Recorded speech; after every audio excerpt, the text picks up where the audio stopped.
एक बार की बात है, एक छोटे से गांव के पास एक घना जंगल था।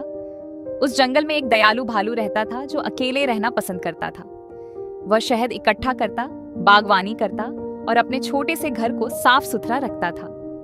एक दिन उसी जंगल के पास एक शरारती लेकिन प्यारी सी बच्ची रहने आई, जिसका नाम अरहा था। अरहा को हर नई जगह पर घूमना फिरना और खोजबीन करना बहुत पसंद था। वह कभी भी एक जगह शांति से नहीं बैठती थी। एक सुबह अरहा खेलते खेलते जंगल में भटकते हुए भालू के घर तक पहुंच गई। दरवाजा खुला था तो वह सीधे अंदर चली गई। अंदर जाकर उसने हर चीज को छूना शुरू कर दिया। शहद के जार खोल दिए, कुर्सियां हिला दी और मेज पर चढ़ गई। जब भालू घर वापस आया तो वह ये सब देखकर हैरान रह गई। भालू ने गुस्से में कहा, यह किसने मेरा घर खराब किया?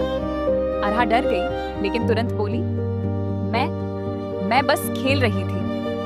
भालू पहले थोड़ा नाराज हुआ, लेकिन फिर उसने देखा कि अरहा सच में बुरी नहीं है, बस बहुत शरारती है। उसने नरम आवाज में कहा, अगर तुम्हें खेलना है तो मेरे साथ खेलो, लेकिन चीजों को खराब नहीं करना चाहिए। फिर क्या था, भालू और अरहा अच्छे दोस्त बन गए। अब हर दिन अरहा जंगल आने लगी, लेकिन इस बार वह भालू के साथ मिलकर खेलती, बागवानी में मदद करती और शहद भी बांटती।